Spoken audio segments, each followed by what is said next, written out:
Hai guys, jadi di sini kami akan menceritakan tentang negara Amerika yang kalian lihat berani dan tidak ketergantungan dengan pemerintah. Ada loh cerita kelam menarik untuk kita bahas, so stay tune.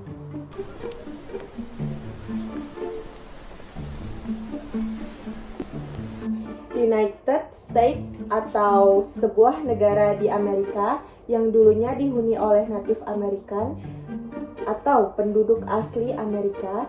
Sejak awal 1600-an, Inggris mulai mengirim pendatang ke Amerika Utara untuk membuat desa, kota, dan wilayah baru.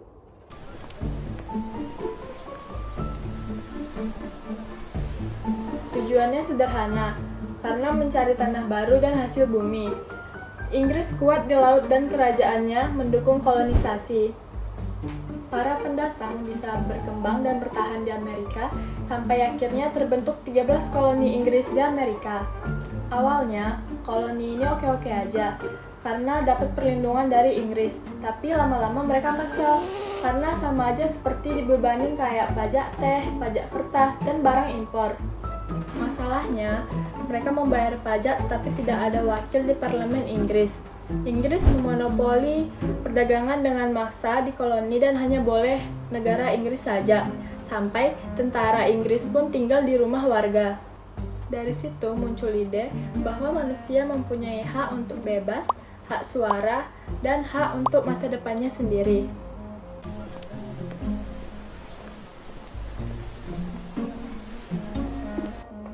Pada tahun 1775 terjadilah perang antara konflik Amerika dan tentara Inggris yang dimulai dari peristiwa Lexington dan Concord, dan akhirnya koloni Amerika membuat perang resmi untuk melawan Raja George III Inggris. Tokoh-tokoh penting seperti Thomas Jefferson, George Washington, dan Benjamin Franklin ikut memimpin pergerakan ini. Tahun 1776, mereka menulis deklarasi kemerdekaan yang ditulis di Philadelphia oleh Thomas Jefferson. Isinya menegaskan isi hak hidup, hak kebebasan, dan hak mencari kebahagiaan. Dan pemerintah harus ada untuk melindungi hak itu, bukan mengekangnya, sehingga deklarasi ini jadi semacam surat putus resmi untuk kerajaan Inggris. Setelah beberapa tahun perang yang berat, Amerika akhirnya menang pada tahun 1783. Mereka membentuk negara baru dengan cara menyatukan 13 koloni jadi satu dan terbentuklah United States of America yang artinya negara-negara yang bersatu.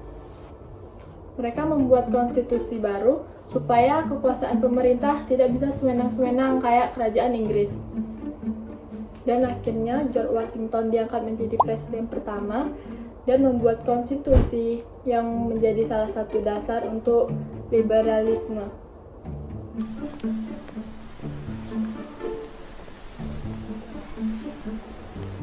Hasil dari revolusi ini membuat perdagangan mereka jadi bebas, pajak ditentukan lewat wakil rakyat, pemerintah dibatasi dengan sistem check dan balance, dan yang ketiga terutama soal kebebasan mandiri.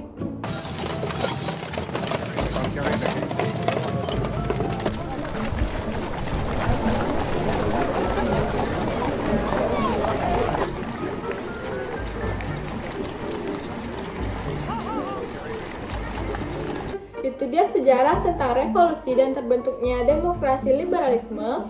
Menurut kalian gimana nih? Ceritanya lumayan menarik kan? Jangan lupa like, comment, Subscribe.